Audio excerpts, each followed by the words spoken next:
jijjiiramu. Adeemsi koo akka jijjiiramu. Kallattii hundumaan yaanniniin siif qabu, namootaaf qabu, jireenya kootiif qabu hundumtinuu akka jijjiiramu, akka sagalee keetti jijjiiramee dhaabbachuu kan danda'u na gargaari jenneeti. Dhugumaan keessa keenya gara gooftaatti deebi'uun baay'ee nu barbaachisa. Yeroo akkasitti deebine gooftaan nu gargaara. Humna isaa nuuf dabala. Ayyaana isaa nuuf dabala. Hammina isa dhaga'amuu fi isa jiru jireenya keessan saamuudhaaf isa barbaadu hafuura seexanaa soba adda addaatii fi dogongora hundumaa gooftaan isin oolchee mana isaa keessatti bara baraan warra isa tajaajilan dhugaadhaan kan dhaabbatan sagalee waaqayyootiin kan ijaaraman dhugaa wangeelaa isaaniif kan gale jaalala kiristoosiin kan guutaman ogummaanii fi ayyaanni waaqayyoo isaaniif kan baay'ate yeroo hundumaa ayyaana isaatiin kan gaggeeffaman namoota waaqayyoo taatanii argamtu.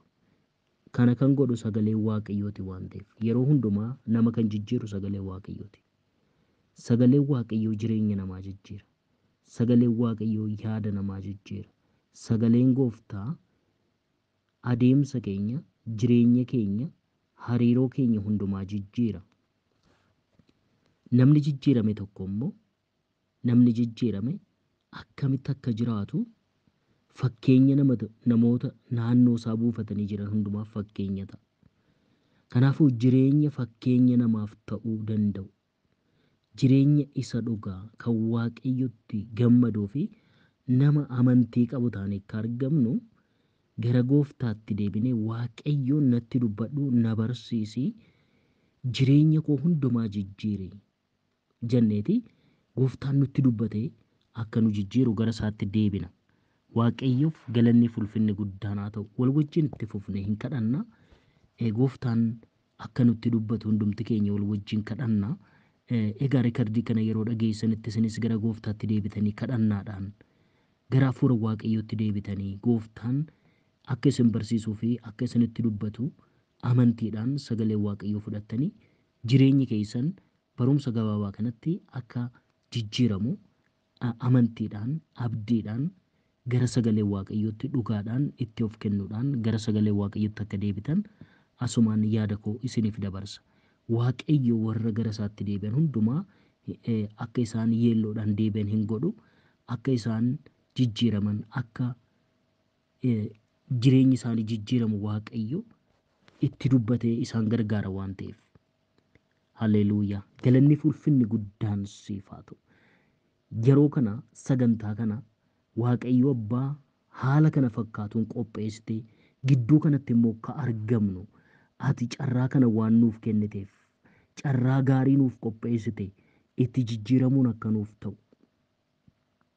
nutti dubbattee jireenya keenya hundumaa jijjiiruudhaaf mana keenya jijjiiruudhaaf tajaajila keenya jijjiiruudhaaf kallattii hundumaan maqaa gooftaa Yesuus Kiristoosiin warra jijjiiraman afaan bineensaa warra oolan badisa warra oolan ogummaa argatanii kan dhaabbatan ayyaanni isaaniif baay'atee kan dhaabbatan jaalala keetiin jireenyi isaanii kan jijjiirame abdiin isaaniif kan haareeffame karaa irra deeman hundumaatti kan gargaaraman ayyaanni kee isaaniif kan baay'ate namoota siin gargaaraman taane akka dhaabbannu carraa kana waan nuuf kenniteef guyyaa kana waan nuuf qopheessiteef waldaa kana gidduutti yeroo kana sa'aatii kana nutti dubbachuun nu barsiisuun fedhaaf jaalala kee waan ta'eef galanni ulfinni guddaan siif haa ta'u. Gooftaa ati amanamaadha. Amanamummaan kee nuuf baay'ate jaalalli kee nuuf baay'ate badisa hundumaarraa nu deebiftee kufaatii hundumaa nu oolchite du'a baay'ee bira nu dabarsite humna bishaanii isa nu marsee jiru galaana isa nu marsee jiru ibidda qilleensa jireenya keenya cabsuudhaaf gara keenyatti dhufe hundumaa ati da'oo gaarii nuuf taate ati irkoo gaarii nuuf taate dhaloota kanaaf irkoo taate dhaloota kanaaf iddoo jireenyaa taate iddootti baqatan iddootti aara galfatan iddootti fayyan iddootti boqonnaa argatan nuuf taate cubbuuf irra daddarbaa keenya hundumaa dhiiga keetiin nurraa qulqulleessite wanti ati nuuf hin godhin tokkollee nuun jiru. Gargaaramnee baraa gara baraatti siin gargaaramnee darbinee badisa keenya kan eegan baay'een osoo jiranii kufaatii keenya kan eegan baay'een osoo jiranii gooftaa gargaarsi kee caale araarri kee caale kana hundumaa siitu godhe waldaa kana gargaarte gaggeessitoota gargaarte tajaajiltoota isaanii gargaarte kallattii hundumaan immoo gooftaa nu wajjin taate iddoo kanatti walitti nu qabdee nutti dubbachuun fedhaaf jaalala kee waan ta'eef arras nu gad hin dhiifne yaada keenyaaf nu hin dhiifne yaada namootaatiif nu hin dhiifne kufaatiif caba nu barbaaduuf nu hin dhiifne gooftaa araara keetu caale galanniif ulfinni guddaan siif haa ta'u yeroo kanatti immoo siin kadhaa hubannaa akka nuuf kennitu beekumsa keetiin akka nu jijjiirtu ayyaanni kee jireenya keenya akka guutu maqaa gooftaa Yesuus Kiristoosiin kufaatii keessa jirru hundumaa keessaa deebine waggaa haaraa kanatti maqaa gooftaa Yesuus Kiristoosiin karaarra deemnu hundumaatti akka nu gargaartu ayyaana keetiin akka nu wajjin taatu akka nu barsiiftu sagalee keetiin dhugaa wangeelaa hubannee dhugaa kee hubannee jaalala keetiin dhaabbachuun akka nuuf ta'utti akka nu gargaartu yeroo kanatti immoo dhaloota kan akka gargaartu maqaa gooftaa Yesuus Kiristoosiin siin kadha gooftaa araarri kee hunduma keenyaaf haa baay'atu dhiiga ilma kee dhiiga Yesuus Kiristoosiin nu qulqulleessi sagalee kee nuuf eebbisi jireenya keenya eebbisi ogummaa nuuf kenni dubbachuu kan danda'utti ana gargaari dhaloonni kun immoo sirraa barachuun isaaniif akka ta'utti sammuu isaaniif bani jireenyi isaanii haa fayyu manni isaanii jireenyi isaanii haa eebbifamu maqaa gooftaa Yesuus Kiristoosiin lafa jiran hundumaatti eebbifamanii gargaaramanii yeroo hundumaa sii wajjin gara fuulduraatti sosocho'uun isaaniif akka ta'u waldaan isaanii gaggeessitoonni isaanii amantoonni isaanii kan eebbifaman tajaajiltoonni isaanii kan eebbifaman sagalee keetiin kan guutaman dhugaa keetiin kan guutaman ta'anii akka argaman waaqayyo abbaa yeroo kanatti siin kadha dhukkubsatanii kan jiran yaaddoo garaa garaa jala kan jiran gooftaa karaatti deeman wallaalee abdii kutatanii kan jiran yeroo kanatti fayyinni mana isaaniitiif akka ta'u jireenya isaaniitiif akka ta'u gidduu isaaniif akka galtu yeroo kanatti immoo si kadhanna isaaniif gidduu galtee mana isaanii akka jijjiirtu jireenya isaanii akka jijjiirtu fayyinni isaaniif akka ta'u boqonnaan isaaniif akka ta'u iddoo ati isaan dhaabde hundumaa dhaabbachuun isaaniif akka ta'utti akka gargaaramanitti yeroo kanatti gooftaa si kadhanna maqaa gooftaa Yesuus Kiristoosiin waldaa kanaaf miseensota gidduu kana jiran amantootaaf maatii isaaniitiif lafa jiran hundumaatti biyya keenyaaf addunyaa kanaaf maqaa gooftaa Yesuus Kiristoosiin akka sagalee keetti gooftaa ati gidduu galtee dhaloota kan akka gargaartu biyya keenya akka gargaartu yeroo kanatti si kadhanna badisa hundumaa akka nu oolchitu biyya keenya akka oolchitu dhaloota keenya akka oolchitu maqaa gooftaa Yesuus Kiristoosiin nagaa ati nuuf kennite hundumaan dhaabbachuun akka nuuf ta'utti ati nu gargaari ayyaana keetu nu barbaachisaa hafuura keetu nu barbaachisa sagalee keetu nu barbaachisaa sagalee keetiin nutti dubbadhu ayyaana keetiin nu wajjin ta'i maqaa gooftaa Yesuus Kiristoosiin araara keetiin nu guuti araarri kee nuuf haa dhufu ulfinni keetis nu wajjin haa ta'u kana hundumaa waan gooteef karaa hundumaanis waan nu gargaarteef ogummaa fi hubannaa nuuf kennitee sagalee keetiin waan nu jijjiirtuuf waan nutti dubbattuuf galanni ulfinni guddaan siif haa ta'u maqaa gooftaa Yesuus Kiristoosiin sagantaa kana irratti humnaan argamte karaa hundumaa waan nu jijjiirtuuf waan nu gargaartuuf galanni ulfinni guddaan siif haa ta'u maqaa gooftaa Yesuus Kiristoosittiin nu jaalatteen ameen. Haleluuyaa gooftaaf galanni ulfinni guddaan haa ta'u amantoota lafa jirtan hundumaatti eegaa baga gargaaramtanii gidduu kanatti argamtanii anis gidduu keessanitti argame sagalee waaqayyoo isiniif fiduudhaaf waaqayyoo waan na gargaareef gooftatti baay'een gammada egaa araarri waaqayyoo nuuf baay'atee karaa hundumaan gooftaan nu gargaare sagalee isaatiin akka jijjiiramnu gooftaan immoo nutti dubbachuu waan barbaadeef waan jaalateef gooftaaf galanni ulfinni guddaan haa ta'u sagalee waaqayyootti baay'ee gammanna sagalee waaqayyoo jireenya keenya kan jijjiirudha kanaafuu hundumti keessan akkasumatti sagalee waaqayyoo akka jaalattan sagalee waaqayyoo jireenya keessan kan sirreessu kan isin gorsu kan isin deebisu kan isin jajjabeessu wanti sagalee waaqayyoo caaluu fi sagalee waaqayyoo gituu fi sagalee waaqayyoo bukkee qabamu tokko illee hin jiru hundumtinuu sagalee waaqayyootiin gaggeeffama gooftaan kan nutti dubbate kan nutti dubbatus sagalee isaatiin ammas nutti dubbata gooftaaf galanni ulfinni guddaan haa ta'u egaa mata duree keenyaa kallattumaan itti gallee dhugicha hubachuu kan jedhudha. Dhugicha hubachuu. Waaqayyo bara kana keessatti dhugicha hubachuu akka dandeenyu barbaada. Dhugicha hubachuu. Maddi kufaatii keenya badisni gara jireenya keenyatti dhufuu fi kallattii adda addaatiin gatiin nuti baafnu. Wantoonni jireenya keenya gad deebisanii fi abdii nu kutachiisan baay'een dhugicha wallaaluu irraa kan ka'edha.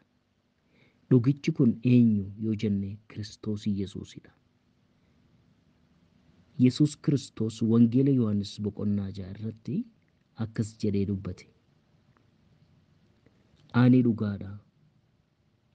Ani jireenyadha. Ani karaadha. Gooftaaf galanni fi ulfinni guddaan haa ta'u. Ani dhugaadha. Ani jireenyadha. Ani karaadha.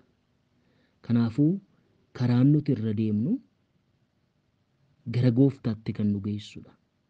Yesuus Kiristoos ani dhugaadha erga jedhe dhugaan gooftaa keenya Yesuus Kiristoos dhugaa wangeelaa yoo nuuf hin galin karaa adda addaatiin dogongora adda addaa keessatti qabamna.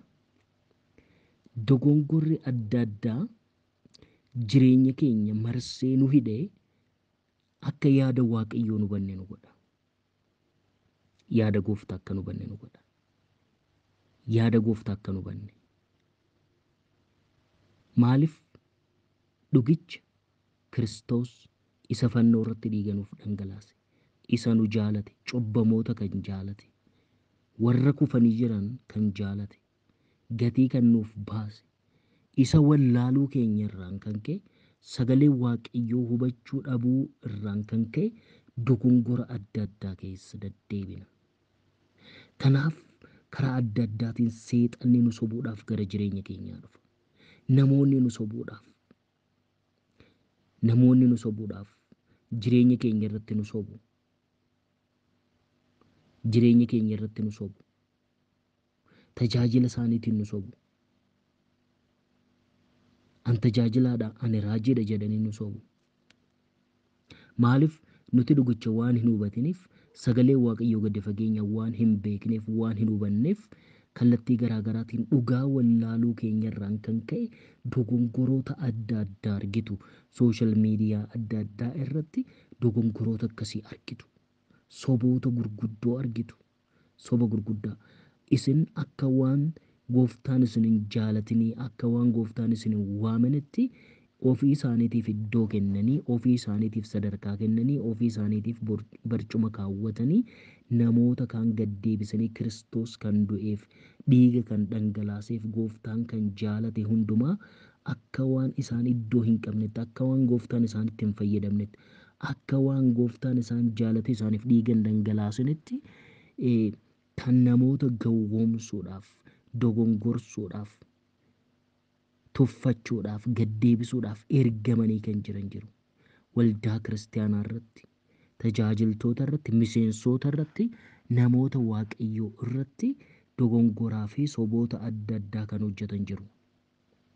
Kanaafuu dhugaa wallaaluun keenya, yaada Waaqayyoo wallaaluun keenya dogongoroota adda addaatiif, soba adda addaatiif dabarfamnee akka kennamnu nu godha. Dabarfamnee akka kennamnu. Namni al tokko yoo dabarfamee kenname gara dogongoraatti yoo fudhatame achi deebi'uun baay'ee itti ulfaata.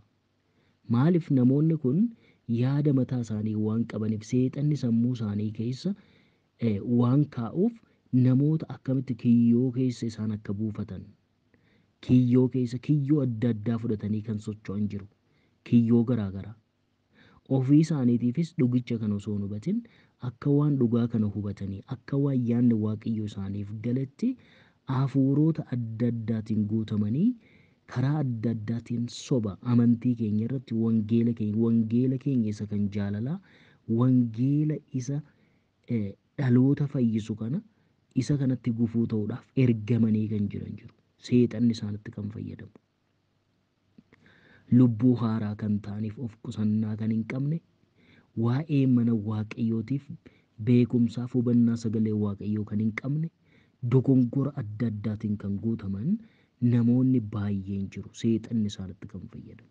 Kanaaf dhugichi Kiristoos sagalee waaqayyoo wangeela hubachuun dirqama ta'a. Kunis wangeela kan itti hubannu dubbifachuudhaan, sagalee waaqayyoo waldaa keenya keessatti barachuudhaan, kadhannaadhaan iddoo kadhannaa keenya iddoo aarsaa keenyatti jilbeeffannee sagalee waaqayyoo dubbifachaa, kadhachaa, akkasumas immoo barachaa yoo hafuuratti guddachuudhaa baanne yeroo hundumaa dogongora akkasiitiif dabarfamnee kan kennamu, soba garaagaraatiif dabarfamnee kan kennamu, gufuuwwan garaagaraatiin kan rukutamnu, kiyyoo garaagaraa keessatti kan kufnu, namoonni karaa adda addaatiin kan nu soban, waan barbaadan hundumaaf fudhatanii gara ofii barbaadanitti kan nu geessan, yeroo waan barbaadan argatanitti immoo nu darbanii nu facaasanii nu biraa kan deeban taane, namoota dhugaa hin beekne, namoota wangeela nu banne miiraan asii fi achi kan fiigan. Bara kana keessa baay'een kan mul'atu isa kana waan ta'eef namoonni akkasitti fudhatamanii jiru. Fudhatamanii jiru. Badanii jiru namoonni baay'een. Maaliif yoo jedhame dhugaa wangeelaa gadi fageenyaan namni barachaa waan hin jirreef, wangeela dubbifachaa waan hin jirreef, miira namaa hordofaa jirra. Hafuura namaa, hafuura Kiristoos osoo hin ta'in hafuura namootaa hordofaa jirra. Namoonni gara namaatti guddachaa jiru, gara Kiristoositti, gara sagalee waaqayyootti osoo hin ta'in gara namootaa, gara hafuura namaatti, gara hafuura namaatti. Hafuura namaa jechuun karooraa fi fedha namni tokko akka dhuunfaatti qabuu fi yaada namaa jechuun yaada waaqayyoo osoo hin ta'in yaada namaa. Yaadni waaqayyoo nuuf maal akka ta'e wallaaluu keenyarraa sagalee waaqayyoo nu tuqee kan nu hin dammaqsine, dhugaa wangeelaa nu dammaqsee kan nutti dubbatee nu ijaaree nu hin dhaabne, namoota sagalee waaqayyoo hin sosochoofne, keessi keenya guutummaan guututti dhugaarraa fagaatee kan dhaabbatu miira namaatiin, yaada namaatiin, mul'ata namaatiin akka barbaadanitti namoonni yookiin immoo seexanni karaa namootaa goree mana nurratti ijaarrachaa jira. Mana nurratti ijaarrachaa jira. Maaliif hin arginu waan ta'eef, hin ilaallu waan ta'eef.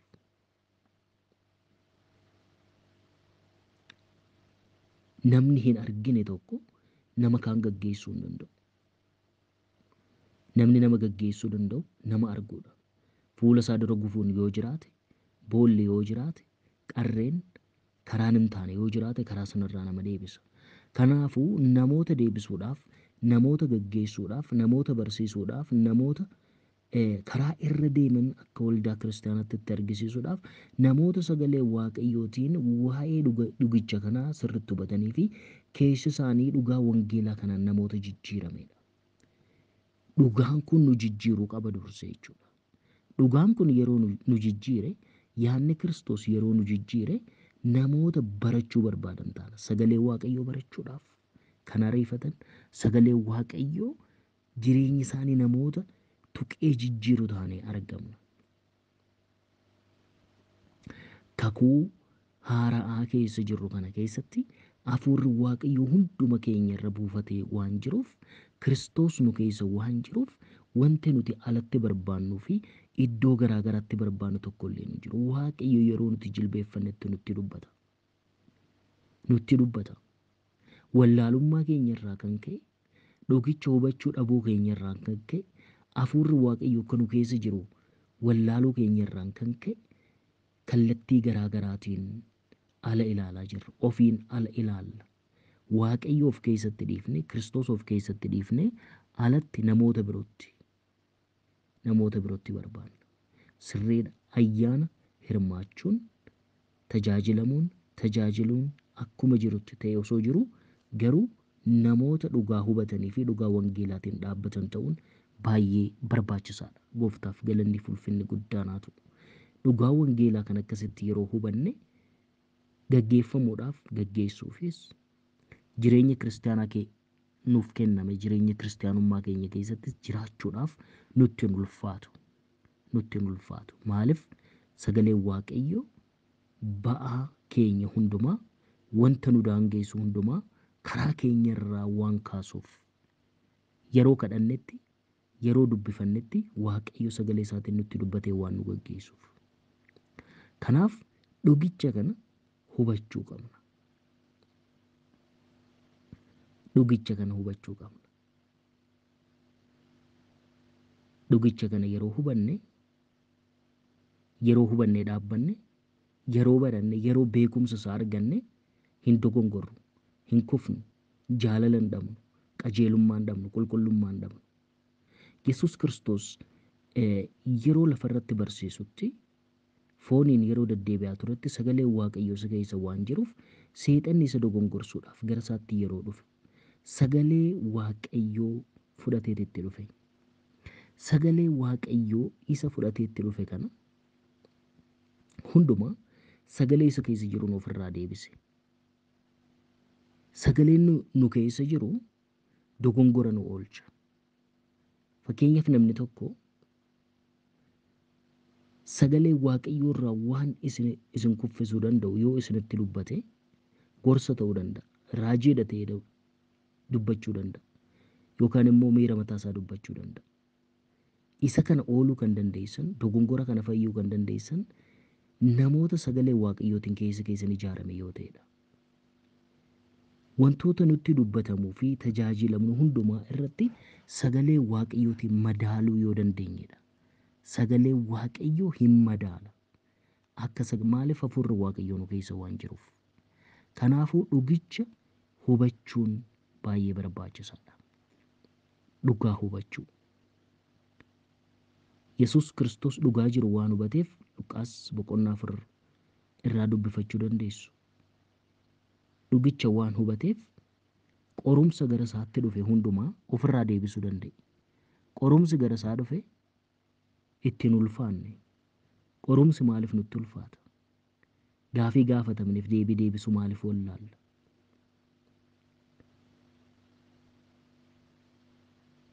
Nu gowwoomsuudhaaf seexanni gara jireenya keenyaa yommuu dhufu maaliif fudhatamna yoo jedhame sagalee Waaqayyootu dhugaa Kiristoostu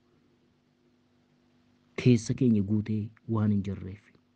Kanaafuu dhugicha hubachuu kan jedhu sagalee Waaqayyoo har'a wal wajjin ilaallu keessatti yaadoota jireenya keenya jabeessuu danda'an wal wajjin baranna. Isa kana isarraa argitu wangeela Yohaannis boqonnaa 8 lakkoofsa 31 irratti akkas jedha. Nan dubbisa. Yommus Yesuus Yihuudoota warra isatti amananiin dubbii kootti qabamtanii yoo jiraattan egaa isin dhugumaan bartoota kootii jedheeti isaanitti dubbate.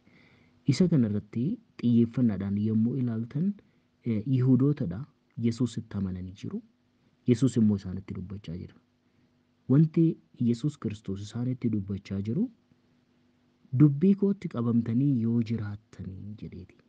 Yoo jiraattan isa dhageessan isa barattan kanatti qabamtanii yoo jiraattan egaa isin dhuguma bartoota kooti. Waaqayyo dhugaa wangeelaa yeroo hubannetti dhugaa wangeelaa nuti hubannee jirru bartoota isa akka taane, duka buutoota akka taane, jireenyi keenya jireenya ija qabu ta'ee akka mul'atu nu godha. Nama obsa qabu, nama jaalala qabu, nama qajeelummaa isaaf kennameen dhaabbatu, nama yaada qulqulluudhaan dhaabbatu, sobarraa kan fagaate, malaammaltummaarraa kan fagaate, iddoo hojiitti dudubbannaa namoota wajjin hariiroo qabdan hundumaa irratti jireenya jijjiiramaa, yaada jijjiiramaa, adeemsa jijjiiramaa. Maaliin yaadaa jira? Maaliin dubbachaa jira? Akkamittiin deddeebi'aa jira? Iddoo hojii kootti, tajaajila kootti, namoota wajjin hariiroon qabu irratti yaadni garaa kootiitii fi wanti ani dubbachaa jiru walgitaa jiramu jettanii yommuu of madaaltan sagalee Waaqayyootiin bartoota isaa akka taane namoonni nu baraa jiru moo? Namoonni akkamitti nu beeku? Dudubbannaa keenyaan, sosochii keenyaan, iddoo hojii keenyaatti, lafa jirru hundumaatti Kiristoos karaa keenya mul'achaa jira moo?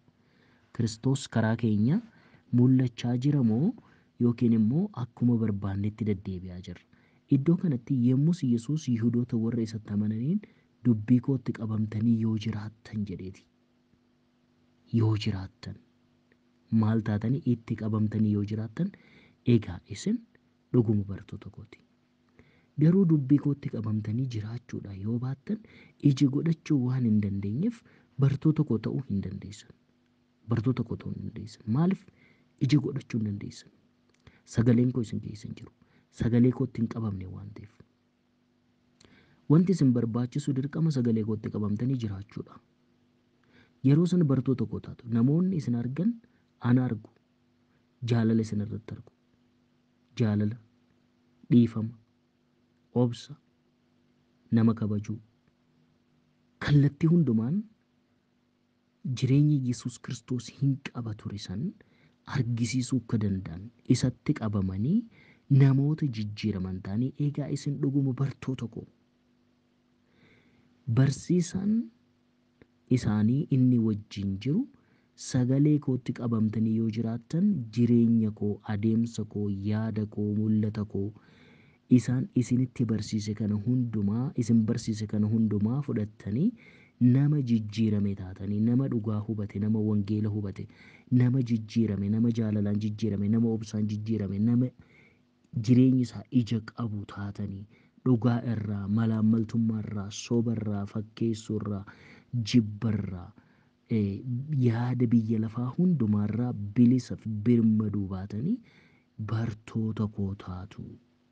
Kanaaf namoonni nuti jireenya keenya keessatti namoonni maaliin nu beeku? Maaliin beekamna? Bartoota gooftaati. Dhugicha hubachaa jirra. Dhugaa wangeelaa kana hubachaa jirra. Wangeela jechuun dhugaa Kiristoos Yesuus isa nu keessa jiru kana. Misiraachoo kana namootatti kan himnu, fayyisaa kan jennuun. Yesuus fayyisaadha. Yesuus du'a mo'eera. Yesuus lammaffaa hin dhufa. Yesuus jireenyadha. Yesuus fayyisaadha jennee inni dubbannu kuni, barsiisaan keenya kuni, gaggeessaan keenya kuni, jireenya kan nuuf kenne dhiiga isaatiin kan nu qulqulleesse kuni, jireenya isaa isa namoonni hundumtuu isa arganii isa jaalatan san obsa isaatiin, jaalala isaatiin, tajaajila isaatiin, dudubbannaa isaatiin, adeemsa isaatiin kallattii hundumaan jireenya isaa kana fudhatanii namoonni bartoonni kun Yihudoonni amantoonni kun bartoota isaa ta'anii akka mul'atan. Maal yoo gootan? Dubbii kootti qabamtanii yoo jiraattan egaa isin dhuguma bartoota kooti.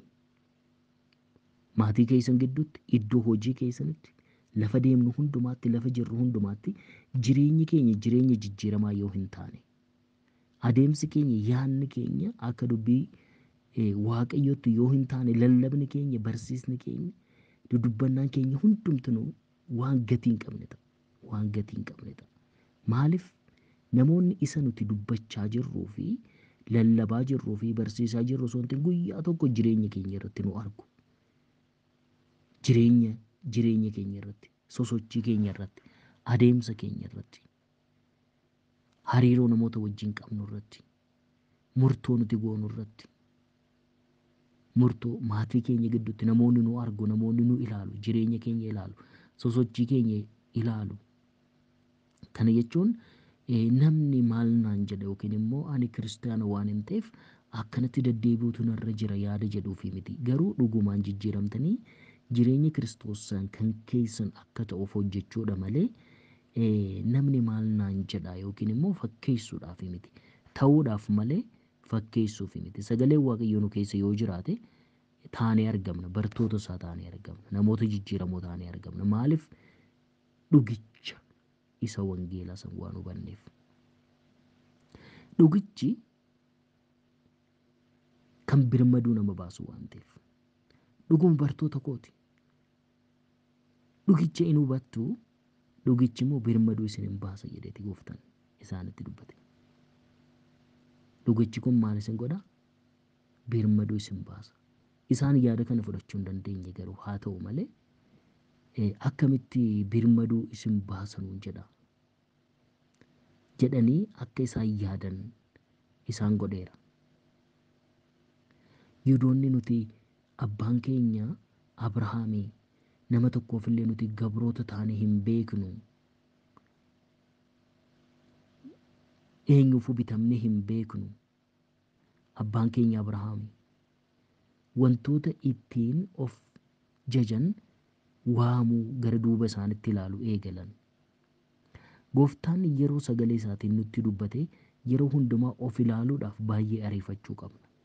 Nan beekaa, an nama jijjiiramaadha, an nama gahaadha jennee dhaabbachuun nurra hin jiru iddoo tokkorra. Phaawulos isa kan duubaa dhiisee isa fuuldura isaa jiru qabuudhaaf akka ariifatu, sagalee isaatiin akka ariifatu, isaan hin qabin qabuudhaaf.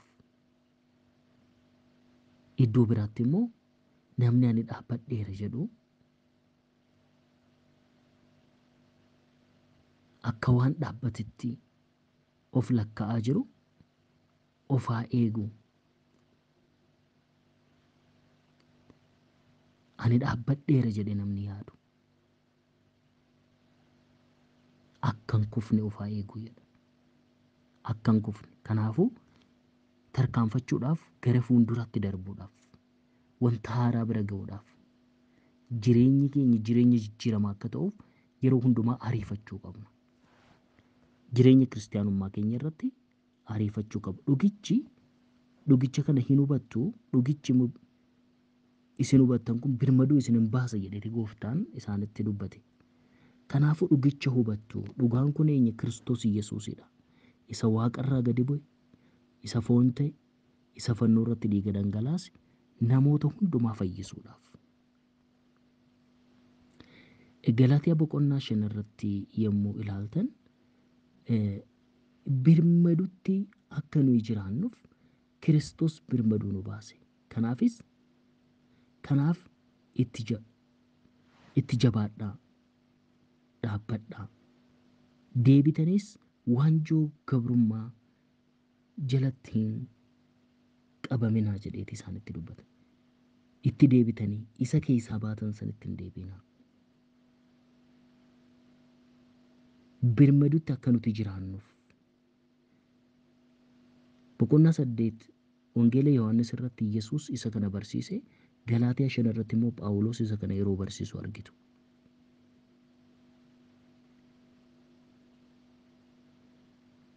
Phaawulos kan dubbatu isuma gooftaan dubbate isa wangeela irraa kana wal fakkaata. Birmadutti akka nuyi jiraannuuf Kiristoos birmaduu nu baase. Birmaduun inni nuuf kenname kun maali? Nuti cubbuudhaaf gabra taanee kan jiraanne, bitamnee kan jiraanne gooftaan birmaduu nu baaseera. Bilisa nu baaseera. Nu foo'eera. Addaan nu baaseera. Kanaafis itti jabaadhaa. Itti jabaadhaa dhaabbadhaa. Kanaafis itti jabaadhaa dhaabbadhaa. Deebitanis waanjoo gabrummaa jalatti hin qabaminaa jedheeti iddoo kanatti warra Galaatiyaa kanatti jabeessee yommuu isaan birmaduu argatan kanatti dhugaa isaaniif ife kanatti karaa ayyaanaa fayyina isaan argatan kanatti jabaatanii akka dhaabbatan. Namoonni karaa adda addaatiin akka isaan gabrummaa jalatti qabamanii turan isaan kan barsiisan jiru. Karaa ayyaanaa karaa gooftaa Yesuus Kiristoosiin fayyina jireenya bara baraa argatanii osoo jiranii egaa bartoonni tokko tokko dhufanii immoo wanta biraa isaan barsiisaniiru. Karaa addaa karaa gooftaan isaaniif hojjeteen ala jireenyi akka jiru akka isaan hubannaa biraa qabaatan gochuudhaaf. Isa kana diigee dhugaa wangeelaa birmaduu karaa gooftaa Yesuus Kiristoos isaan argatan akka jala muranii hubatan gochuudhaaf Phaawulos iddoo kanatti isaan barsiisa. ija godhachuun isaaniif akka ta'u, fayyina isaaniif kenname dhugaa wangeelaa kanatti jabaatanii akka dhaabbatan, jireenya karaa gooftaa Yesuus Kiristoos argatan kanatti cimanii akka isaan dhaabbatan yeroo barsiisu argitu. Kanaaf Phaawulos dhaabbadhaa, deebitanis waanjoo gabrummaa jalatti hin qabaminaa. Namni dhugaan isaaf hin galle waanjoo gabrummaa jalatti deebi'ee lammaffaa qabama. Fayyinni karaa gooftaa keenya Yesuus Kiristoos nuuf kenname osoo jiru namoonni amantii isaanirraa gara duubaatti deebi'anii gatii gurguddaa baasan jiru. Gatii gurguddaa kan baasan. Namoonni tokko tokko dhugaan isaaniif galee osoo hin ta'in yookaan dhukkuba tokko tokko irraa fayyanii yookaan immoo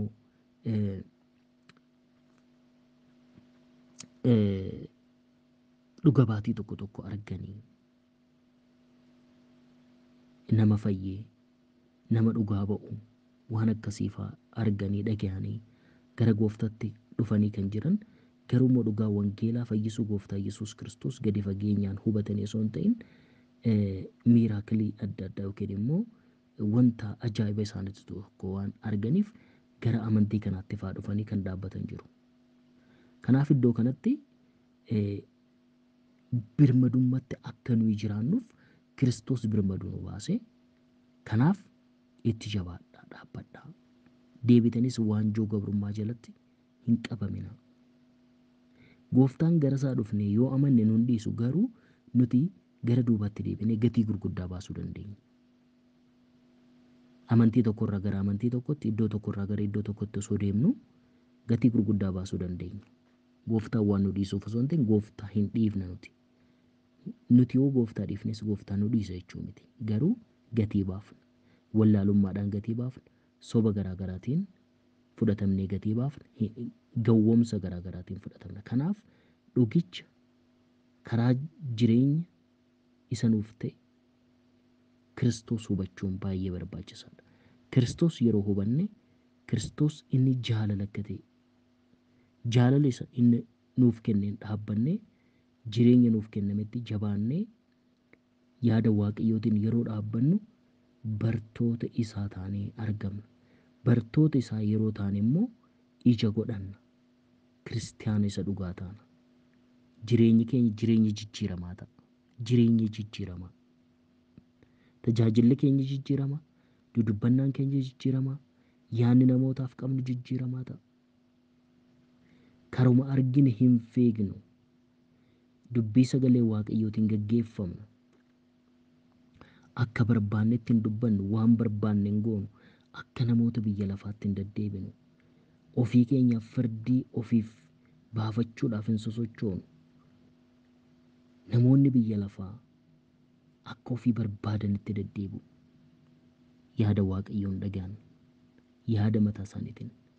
Kanuma sammuun keenya hin jijjiiramne sagalee Waaqayyootiin dhugaa wangeelaa hin hubanne yoo ta'e nus akkasumatti deddeebina.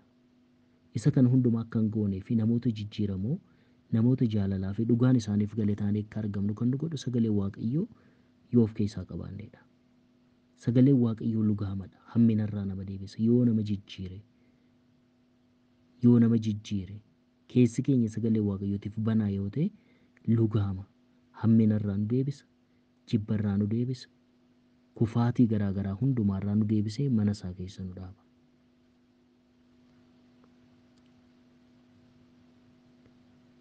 Kanaafuu dhugicha kana hubachuu dhiisuun kufaatii keessa akka deddeebinu nu godha. Kufaatii keessa.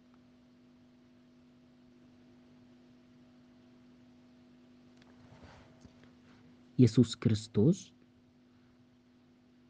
isa jireenya isaa nuuf kenne, isa nu jaalate, isa nu wajjin jiru,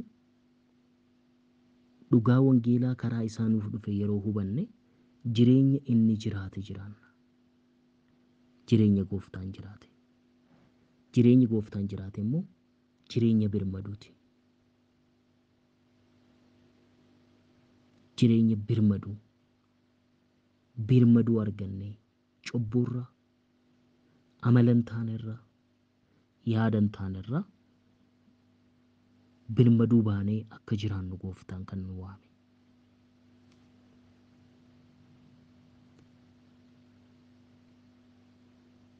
Luqaas boqonnaa 12 irratti akkas jedha. Namoonni hamma wal irra ejjetanitti 1,000 baay'ee ta'anii yeroo walitti qabamanitti Yesuus duraan dursee bartoota isaatiin raacitii warra Farisootaa irraa kana jechuun koos of eeguu dhabuu isaanii irraa of eeggadha. Raacitii warra Farisootaa irraa kana jechuun koo of arguu dhabuu isaanii irraa of eeggadha. Kanaafuu dhugaa wallaaluu jechuun, dhugaa hubachuu dhabuu jechuun of arguu dhabuudha. Raacitii warra Farisootaa yommuu jedhu warri Farisootaa of hin argan. Maal godhu garuu? Rakkina nama biroo argu, cubbuu nama biroo argu, dadhabbii nama biroo argu, nama isa dadhabee jiruu fi isa hanqina keessa jiru, isa cubbuu keessa jiru kiristaanni tokko jajjabeessuudhaaf, nama saniif kadhachuudhaaf, namni sun jaalala akka argatu, akka deebi'u, akka dhaabbatu, nama saniif kadhachuu, nama san oolchuudhaaf jireenyi kiristaanaa, hafuurri kiristaanaa hamachuudhaaf, kufaatii isaa oolchuu namoota birootti himuudhaaf, akka inni badu gochuudhaaf, dhoksatti iccitiidha. Inni kun iccitiidha. Namni kun cubbuu akkasii hojjete, waan akkanaa dubbate, dadhabbii akkasii iddoo akkanaatti hin arge. Yookaan immoo rakkina nama tokko dabarsinee nama birootti himnee namni san akka saalfatu, akka gara kufaatitti, gara biyya lafaatti akka deebi'u gochuudhaaf miti nuti. Hafuurri akkasii nu keessa jiraachuun irra hin jiru. Maal goona ree? Nama san hin kadhannaaf, hin gorsina. Raacitii Farisootaa jedhee gooftaan yeroo dubbatu of arguu dhabuu isaanii irraa of eeggadhaa jedheetti dubbate. Kanaafuu Farisoonni of hin argan, cubbuu nama biroo hin argu, dadhabbii nama biroo hin argu. Yeroo baay'ee of ilaaluu qabna jechuudha. Of ilaaluu qabna. Argitanii namoonni yeroo baay'ee yoo hubannaa akkasii qabaattan, yeroo baay'ee yeroo namoonni waa'ee namaa haasa'an, maybe hiriyoota keessanii wajjin yookaan idduma birootti of ilaalame hiriyoota keessanii wajjin yeroo haasoftan, yeroo baay'ee waa'ee nama haasoftu moo waa'ee ofii keessanii haasoftu? Namni waa'ee namaa haasa'uu barbaada. Yookiin waa'ee namaa, dadhabbii namaa, hanqina namaa, waan namni tokko dubbate, waan namni tokko dogongoree, yookiin immoo dogongora nama tokko, dadhabbii nama tokko haasa'uu, waan akkasiitu baay'ata. Namni of hin ilaalu. Hanqina isaa, mudaa isaa, cubbuu isaa isan ilaalu. Warri Farisootaas utubaa ija isaanii keessa jiru dhiisanii huuba ija nama biroo keessa jiru. Huubatu ija kee keessa jira. Isa ofirraa baasee. Kun barumsa gooftaan keenya barsiise kan warri Farisootaatti jiraatanidha. Cubbuu isaanii, dadhabbii isaanii, hanqina isaanii. Maaliif dhugicha nu banne? Dhugichi of ilaaluu akka dandeenyu nu godha. Of arguu dhabuun waan dubbattan, waan barsiiftan, waan lallabdan yookiin immoo waan gootan hundumaa irrattis akka dogongortan isin gochuu danda'a. Yoo of hin arginu ta'e yeroo hundumaa namoota biroo ceebba'uudhaaf of qulqulleessinee namoota biroo akka warra dadhaboota, nuti immoo warra humna qaban, warra dandeettii addaa qaban of goonee akka of ilaallu nu godha. Kun dogongora waan ta'uuf hundumti keenya ayyaana Waaqayyootiin waan dhaabbanneef, inni jabaa ta'ee Kiristoos nu keessa waan jiruuf hundumti keenya fuula Waaqayyoo duratti ayyaana isaatiin dhaabbanna. Of arguu jechuun, of ilaaluu jechuun dadhabbii nama biroo yoo argine nama saniif kadhachuu. Nutis immoo of ilaallee addatti namoota addaatii miti. Gooftaan waan nu gargaareef dhaabbanne malee dandeettii addaa waan qabnuuf miti. Dandeettiin keenya Gooftaadha. Humni keenya Gooftaadha. Kanaafuu raacitii warra Farisootaa kana jechuun koos jedheeti of arguu dhabuu isaanii irraa of eeggadha. Namni of hin argine dhugaan hubatu. Dhugaan maali? Dhugaan Kiristoos. Dhugaan Kiristoos. Kiristoos maali? Kiristoos jaalaladha. Of hin argitu yoo ta'e, of hin ilaaltu yoo ta'e, yeroo hundumaa ani qajeelaadha, ani sirriidha, badii hin qabu, dogongora hin qabu. Namni kaanoo badii qaba, dogongora qaba, dadhabbii qaba. Ija akkasiitiin namoota ilaalu. Namni yaada addaa isinirraa qabu yoo jiraate akka nama dadhabaatti, akka nama gatiin baafnetti gara ilaalutti of geessuu dandeenya. Nuti akka waan addatti eebbifamne, addatti akka waan gargaaramnetti, humna addaa akka waan qabnutti of ilaalu gara sitti nu geessa. Kuni dogongoratti akka guddannu nu godha. Waan haguugamee jiru hundinuu hin mul'ifama. Waan dhoksatti eegamaa jirus hin beeksifama. Kana jechuun waa'ee raacitii Farisootaa dubbateeti. Of arguu dhabuu isaaniirraa of eega erga jedhee isa kana kan dubbatu. Waan haguugamee jiru amala addaa, waan dhoksaa nu keessa jiru kan namni hin beekne of keessatti dhoksine amala keenya kan hin jijjiiramin haguugamee kan jiru. Garuu haguugameen turu hin ba'a. Akka bartoota isaan taane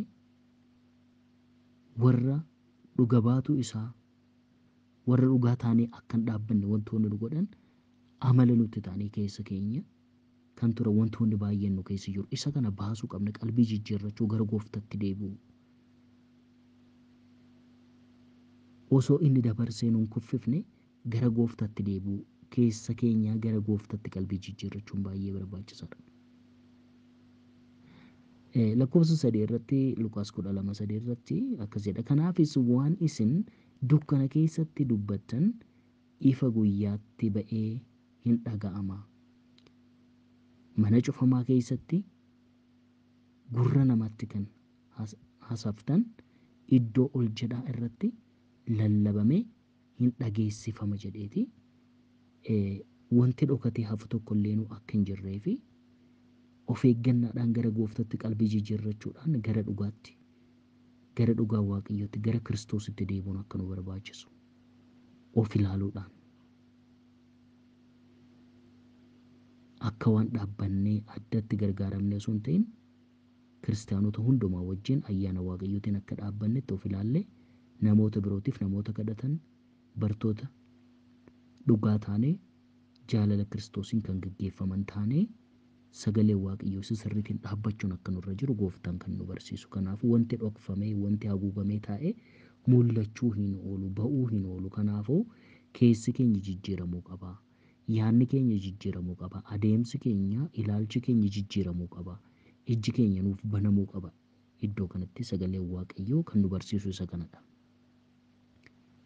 Egaa nagaan Gooftaa isiniif haa ta'u. Waaqayyoo ayyaana isaa nuuf baay'isee sagalee isaatiin nutti dubbateera. Sagalee isa baranne kanaanis immoo dhugicha hubachuudhaan akka dhugaa wangeelaatti deddeebiin akka nuuf ta'utti Gooftaan ayyaana isaa nuuf haa baay'isu. Eebbifamaa, eebbaaf ta'a. Sagantaan kun immoo sagantaatti eebbifamtan isiniif akka ta'u nan amana. Jireenyi keessan kan eebbifame haa ta'u.